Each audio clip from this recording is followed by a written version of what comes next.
Hello guys, please हमारे channel को subscribe कीजिए, बेल आइकन को भी जरूर प्रेस कर दीजिए और हम आपके लिए ऐसे ही मजेदार स्टोरीज लाते रहेंगे।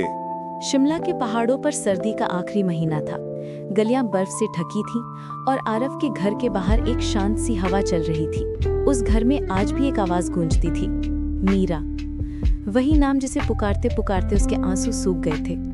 3 साल बीत चुके थे जब मीरा अचानक गायब हो गई थी, बिल्कुल उस रात जैसे उसे हवा निगल गई हो। आरव अब भी उस खामोशी में जी रहा था जहां हर एक चीज उसकी याद दिलाती थी। उसके हाथों की चूड़ियों की खनक, उसकी मुस्कुराहट और वो लम्हा जब उसने आरव के गले लगकर कहा था, मैं हमेशा तुम्हारे पास रहूंगी। उस रात आरव टेरेस पर था। चांद पूर्णिमा का था, लेकिन उसमें एक अजीब सी रोशनी थी। ठंडी हवा के साथ एक हल्की सी महक आई, जैसे वो कहीं पास हो। आरव ने आंखें बंद की और धीरे से कहा, अगर तुम सच में हो तो एक बार वापस आ जाओ मीरा। कुछ पलों के लिए हवा रुक गई। उसके सामने धुंध सा जमा होने लगा और उस धुंध में एक परछाई बनी। धीरे धीरे एक औरत का रूप लिया। आरव का दिल रुक गया। मीरा, उसने कांपते हुए होठों से कहा। वो मुस्कुराई, वही पुरानी मुस्कुराहट, लेकिन उसमें अब एक नूर था, जैसे चांदनी उसके अंदर बस गई हो। मैं वापस आई हूँ आरव, उसने धीरे से कहा। आरव ने उसका हाथ पकड़ना चाहा, लेकिन थोड़ा डर गया। तुम जिंदा हो? मीरा की आंखें भर आईं। मैं कभी पूरी तरह गई ही नहीं थी। उसकी आवाज में दर्द था और सच भी। वो दोनों नीचे बैठ गए। मीरा ने उसका हाथ अपने हाथ में लिया। आरव, तुम्हें सच जानना ही होगा। मैं वो नहीं थी जो तुम समझते थे। जब तुमने मुझे पहली बार देखा था, मैं तब जिंदा नहीं थी। मैं एक रूह थी। आरव का सांस रुक गया। क्या? मीरा ने आंखें बंद की। मेरी मौत 3 साल पहले शिमला के इस पहाड़ के नीचे हुई थी। मैं उस दिन अपनी शादी से भाग रही थी। मुझे प्यार नहीं था, मजबूरी थी। लेकिन रास्ते में एक्सीडेंट हुआ और मैं मर गई। तब मेरी रूह इन पहाड़ों में भटकने लगी। मैं किसी से दिखाई नहीं देती थी जब तक तुम नहीं आए। आरव की आंखों से आंसू निकल आए। तो तुम, वो सब दिन जब तुम अचानक गायब हो जाती थी? मीरा ने हाँ में सिर हिलाया। वो वक्त था जब मेरी रूह की ताकत कम हो जाती थी। मैं इंसानी दुनिया में ज्यादा देर तक रह नहीं सकती थी। फिर भी तुमने मुझसे शादी की? क्योंकि मुझे कहा गया था, मीरा ने हिचकिचाकर कहा। अगर कोई मुझे बिना सवाल पूछे, बिना मेरे पास जाने मुझे अपना ले, तो मैं दोबारा जी सकती हूँ। तुमने मुझे चुना क्योंकि मैंने कुछ नहीं पूछा। आरव ने आंखों में आंसू और प्यार दोनों थे।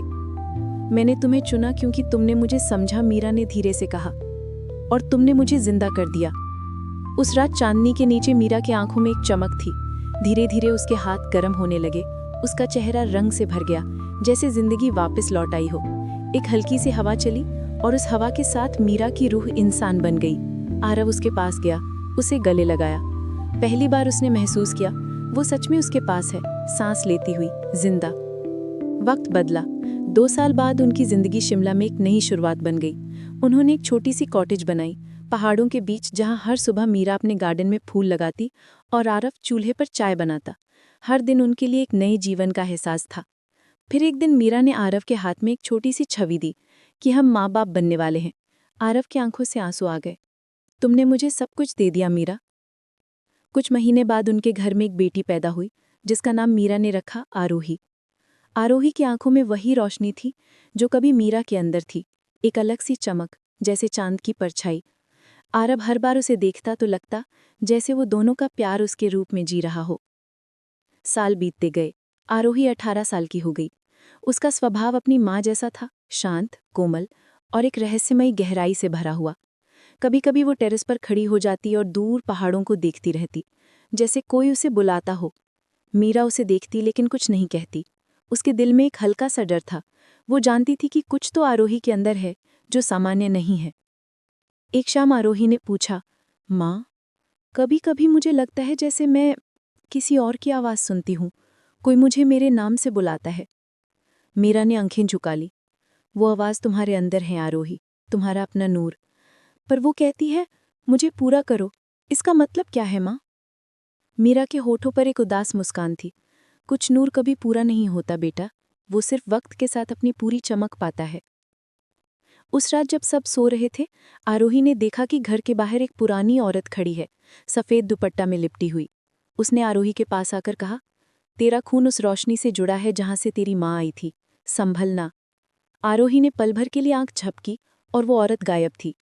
सुबह आरव और मीरा ने देखा, आरोही कमरे में बैठी है, आंखें बंद।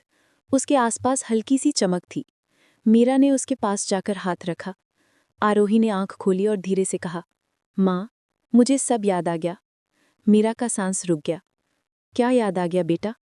आरोही ने मुस्कुराकर कहा, तुम्हारी कहानी, तुम्हारा दर्द और वो रोशनी जिससे तुम जिंदा हुई थी। मुझे लगता है वो रोशनी अब मेरे अंदर है। आरव और मीरा एक दूसरे को देखने लगे। उस पल मीरा को समझ आया, उनकी बेटी एक नई शुरुआत है, उनके प्यार का अगला रूप।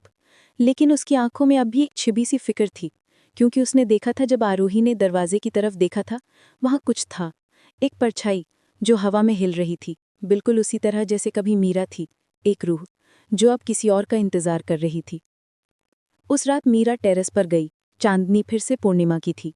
उसने हवा से कहा, मेरा सफ़र पूरा हो गया है, लेकिन आरोही का अभी शुरू हुआ है। पीछे से आरव आया। उसने उसका हाथ पकड़ा। क्या तुम डर रही हो? मीरा मुस्कुराई। नहीं, अब नहीं, बस एक एहसास है, जैसे कहानी अभी खत्म नहीं हुई। और उसी वक्त नीचे से आरोही की आवाज़ आई, माँ, मुझे कोई बुला रहा है। मीरा और आरव दोनों ने एक साथ उस तरफ देखा। हवा में वही महक थी जो कभी मीरा के साथ आई थी, पर इस बार वो किसी और के लिए थी। बर्फ के फ्लेक्स आसमान से गिरने लगे। मीरा ने धीरे से कहा, कहानी वापस शुरू हो गई है। और स्क्रीन धीरे धीरे अंधेरा होने लगती है। सिर्फ एक आवाज़ गूंजती है जो अनदेखी हुई हवा की तरह चलती है। हर रूह अपना पूरा होने का इंतजार करती है। इस स्टोरी का पार्ट 4 के लिए हमारे चैनल को सब्सक्राइब कीजिए और अपने दोस्तों के साथ भी इस स्टोरी को शेयर कीजिए।